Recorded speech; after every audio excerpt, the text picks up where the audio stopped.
Informática, Polícia Federal.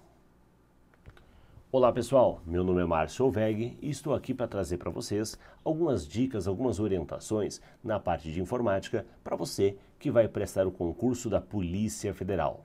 Você deve ter visto já que a matéria de informática é bastante ampla, né? Quanto ao conteúdo e também quanto à quantidade de questões. Então, você vai ver que dependendo do cargo aí, junto com contabilidade, ela forma praticamente metade da prova.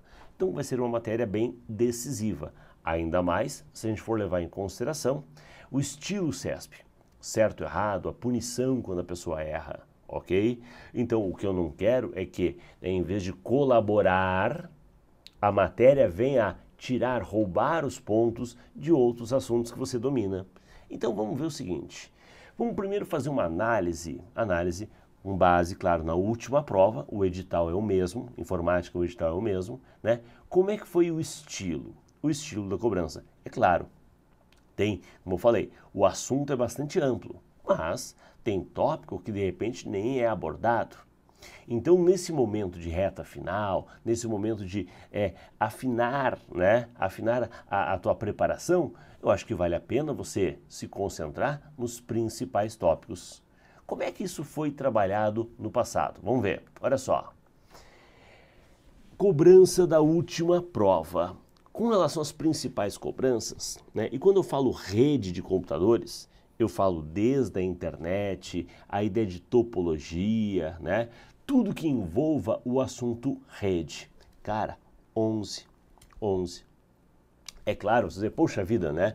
Então o cara que domina a parte de rede matou a pau. Depende. Se a pessoa se aventura nas demais, começa a perder um pouco desses 11 pontos que ele ganhou aqui. Então, aqui numa prova como essa, é uma questão de estratégia. Ganhar ponto quando dá e não perder, não arriscar.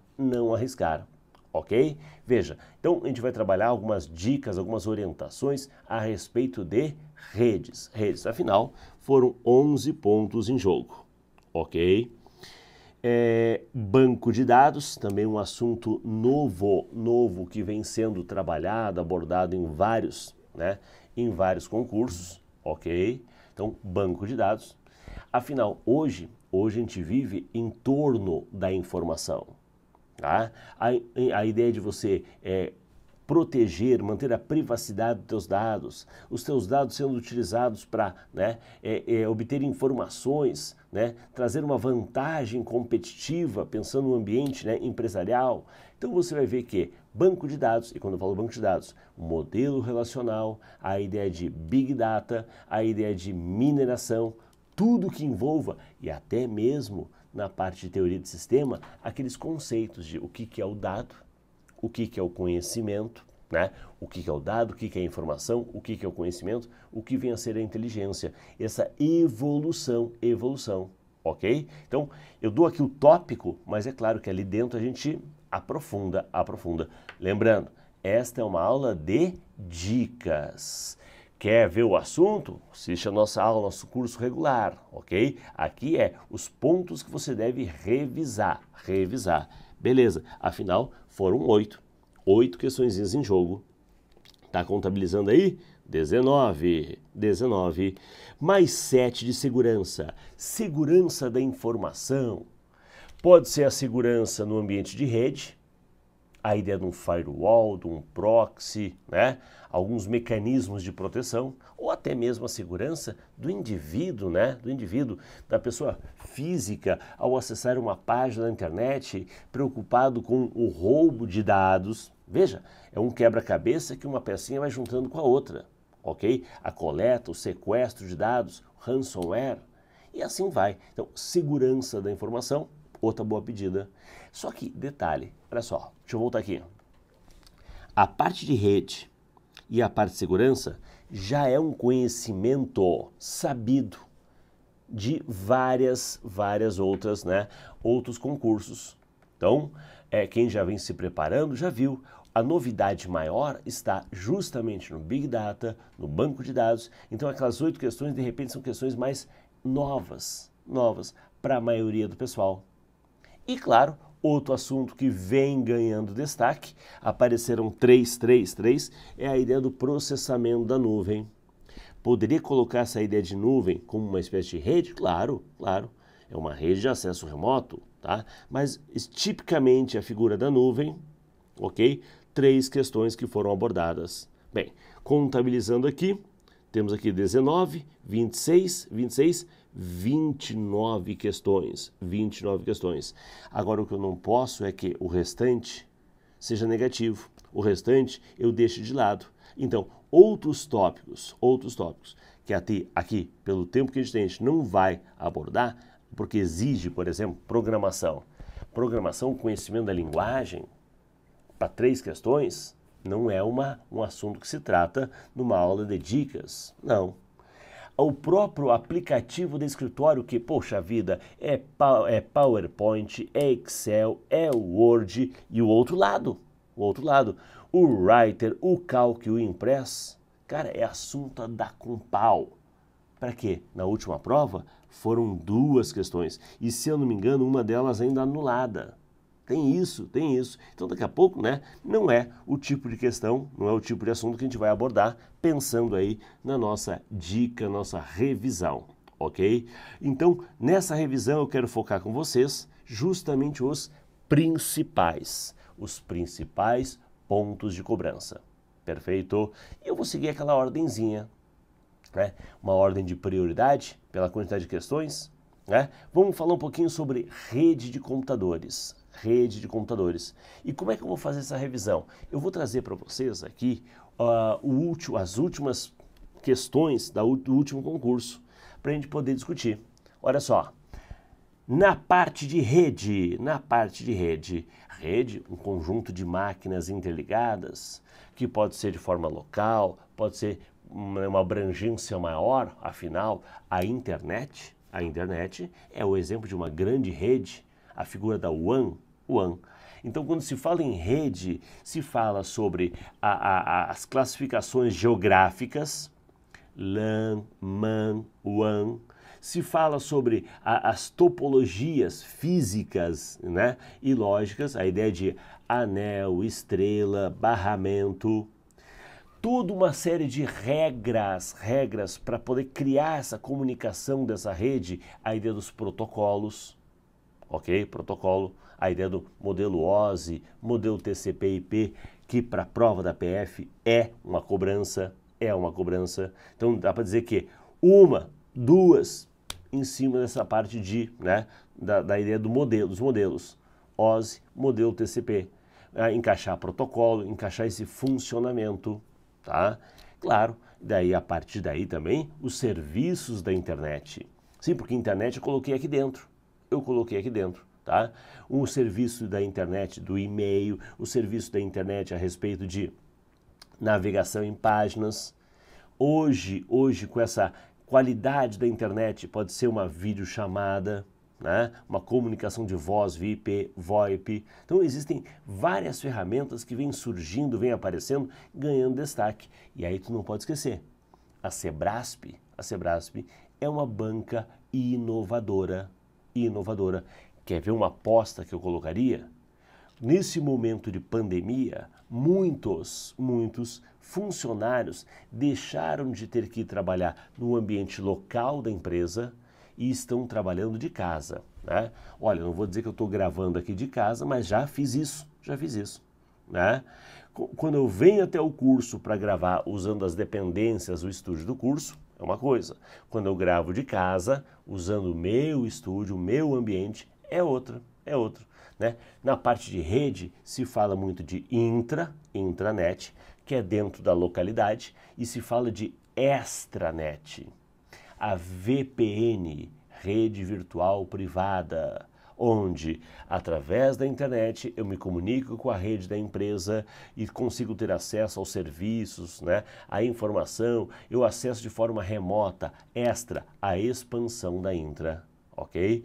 Posso encaixar o home office aqui, dentro desse conceito de extranet, ok? Essa seria uma aposta, claro, pela quantidade de questões, né? Uma questãozinha aí chutando, não, esse assunto, legal, legal, esse eu domino, mas tem muito mais coisa para a gente ver. Vamos dar uma olhada aqui, o que caiu no último concurso?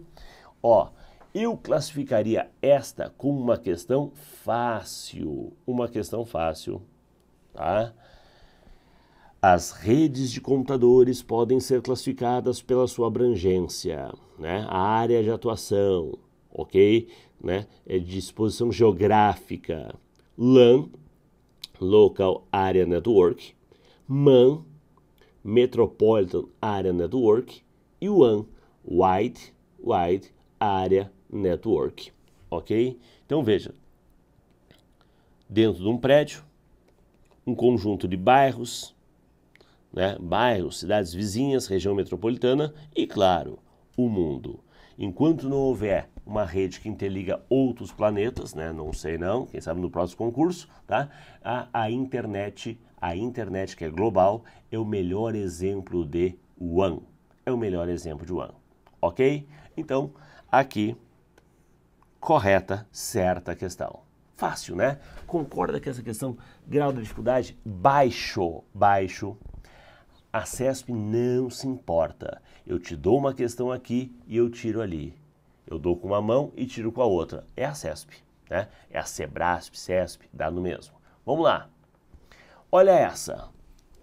WOIS.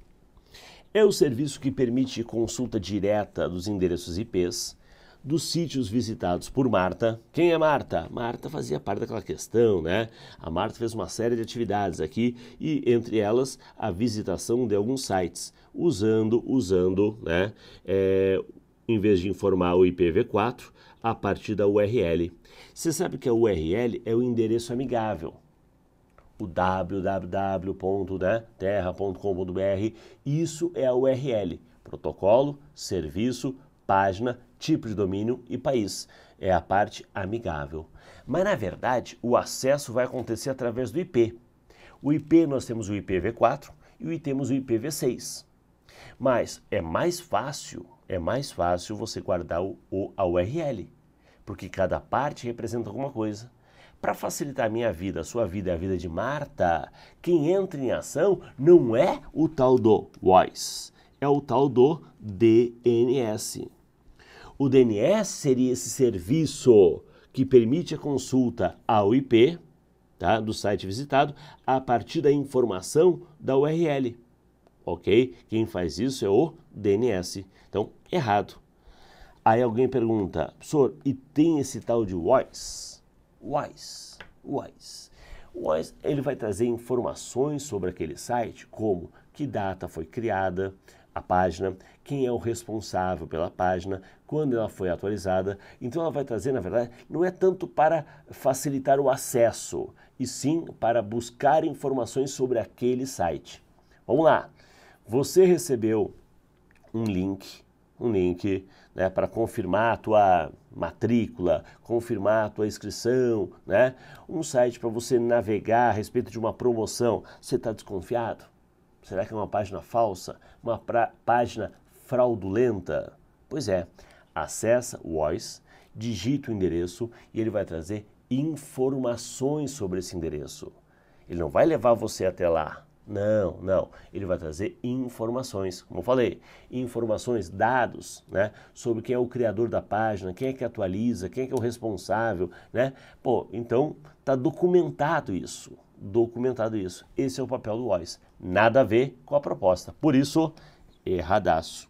Olha, a questão anterior eu diria fácil. Essa é de um nível médio. O cara que estudou, ele não estudou o WOIS, mas ele estudou o DNS. Ele fica, cara, isso tem mais cara, isso tem mais, né, jeito de ser figura do DNS. Vamos para outra. Você vê, estou aumentando o grau de dificuldade. Básico, né, um nível médio e agora um nível, dá para dizer que é avançado? Eu diria que dá para dizer que é um avançado, por quê? Quando se fala de endereço IP para um concurso comum, a gente fala do IPv4 e o IPv6, o tamanho do endereçamento. Quando se fala de ambiente de rede, e a ideia da regra do IP, se cria aquelas classificações. Endereço classe A, endereço classe B, endereço classe C. Existe D e E, né? Mas geralmente se fala A, B e C. Intervalos para encaixar dentro daquela classe, tá? Né? Como é que ele é considerado classe A? Quando ele vai até 171. Quando ele vai de 172 até 191 é classe B, tá? Legal. Isso a gente estuda, é meio uma decoreba. Mas dentro dessa decoreba existem também alguns intervalos que são reservados. Caramba, aí é complicado. Aí, veja, dentro do universo de situações que você tem que lembrar, essa é uma questão que eu chamo de avançada. Olha só, o endereço 172, 20, tá? Identificado por Marta, é o endereço IPv4 de um servidor web na internet pública, tá? Daí o cara, pô, é o endereço, só que é o endereço privado, reservado. Esta faixa que vai de 172.16 a 172.31, né? E aqui eu estaria nesse meio, são endereços reservados, tá? Um IP privado. Isso do endereço classe B. Do endereço classe C, o endereço privado, reservado, é 192.168. Na classe A é o 10. 10, qualquer coisa, ele é privado. Então você vai ver que, né, decorar essas faixas, cara, é ruim. Por isso eu falo, essa é uma questão difícil. Por mais que você estude, veja, quem trabalha com o assunto leva vantagem. Eu sempre digo, concurso é uma questão de estratégia. Você se dá bem quando aquela questão mais avançada, aquela questão diferencial, cai e você tem o conhecimento porque você é da área, porque você trabalha com isso, ou porque você conseguiu estudar e guardar mais isso. Você deve ter percebido que cada professor chega aqui, cara, você tem que guardar isso, cara, você tem que guardar isso. Meu Deus, o meu HD já está estourando, tá? Então, realmente, o quanto você vai conseguir fixar depende do ritmo, depende da quantidade de vezes que você repete isso, tá? De repente, quem já está um tempo estudando, não, essa faixa eu já guardei, eu já decorei, tá? Caiu na prova, o cara acerta, mas do resto, eu diria, pô, você vai ficar no mínimo na dúvida. Então, de repente, será que não é uma questão para não se manifestar, não se envolver, deixar sem resposta? Tá? Fica aqui a dica, guardar, né, estudar os endereços IPs, a classe, né, dos endereços, A, B e C, os intervalos, e também algumas características de endereços reservados. Vamos lá! Mais uma. Na ferramenta de busca, pega lá o Google Search, pega lá o Bing. O indexador é o programa que navega automaticamente pela internet, localizando e varrendo.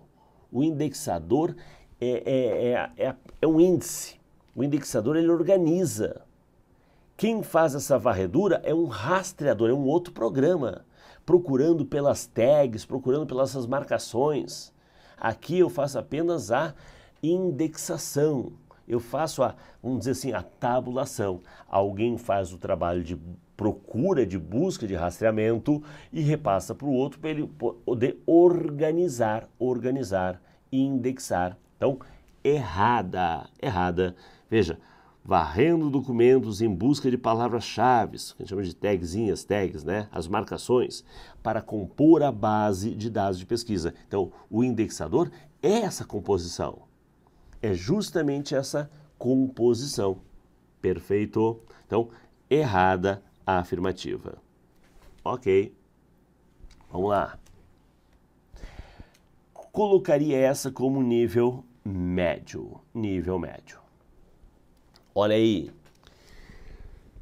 Um protocolo da camada de transporte. Ó, a camada de transporte está aqui. Mas é a camada de transporte do modelo OSI ou do modelo TCP?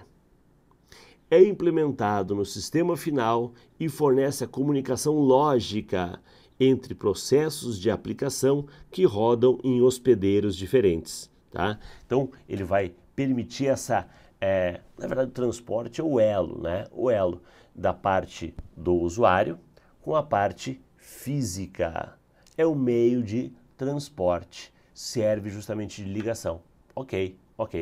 Dentro da camada de transporte, independente se é o modelo OSI ou o modelo TCP/IP, porque na verdade o TCP/IP ele apenas consolida, ele agrupa de uma forma diferente, né, a divisão que o modelo OSI. É uma questão mais conceitual isso, tá? Conceitual. Então ele agrupa de forma diferente, ok? Enquanto um tem 7 níveis, o outro tem 4, em algumas provas 5. Pois é, em algumas provas há essa divisão dos 5. Eu sempre falo, isso é uma questão polêmica. 4 ou 5 eu não vou marcar errado ou certo por causa disso, tá? Não vou descartar a questão por causa disso. Ah, falou que era 4 e na verdade é 5. Falou que era 5 e na verdade é 4. Não, eu não vou descartar. É uma questão polêmica, depende do tipo da visão, né, que a banca organizadora teve, ok? É aceito os dois. Mas a nossa camada de transporte, que tem nos dois, ela vai ser usada pelo protocolo TCP, que é orientado à conexão, ou UDP, que é sem essa orientação, sem a garantia de entrega, Então, fica aí a dica de dar uma olhadinha, uma revisada nessa estrutura dos modelos, modelo OSI, modelo TCP/IP, legal, para você poder, né, de repente, matar uma questão como essa. Eu diria que essa aqui é uma questão de nível baixo, né? Não, eu tenho feito assim, baixo, médio e alto. Ok? Perfeito. Vamos para mais uma? Vamos lá. Ó, DNS. Cara, na mesma prova, hein? Na mesma prova. Numa, se você não lembrou da palavra, não lembrou do serviço, quando apareceu a outra, você, peraí, deixa eu voltar naquela. Não marquei o gabarito ainda? Opa, ainda bem, porque agora eu lembrei, é DNS que faz isso. Agora vamos ver como é que está cobrando aqui? Vamos lá. DNS é um protocolo da camada de aplicação que usa o UDP. Com o UDP, há a apresentação entre as entidades remetentes e destinatária de camada de transporte antes do envio de um segmento. Olha, a CESP é sacana. Eu diria que isso aqui é uma meia-verdade. DNS pode ser chamado de serviço, pode ser chamado de protocolo, o erro não é esse. Tá dentro, ele roda, ele trabalha dentro do UDP. E o UDP, eu coloquei uma característica para vocês. Tu lembra? Lembra, né? Faz 2 minutos que eu falei? O UDP é sem a garantia de entrega.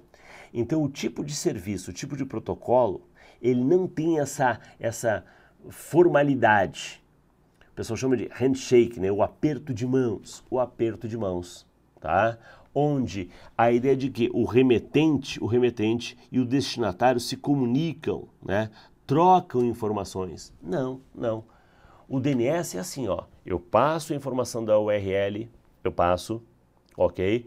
Ele é responsável por transformar pelo IP. Se ele não fizer, eu não volto e digo, olha, cliente, não consegui. Não falo. Não há uma satisfação, não há um retorno. Claro, em 90% dos casos ele vai fazer isso, e você vai perceber porque a página vai ser carregada.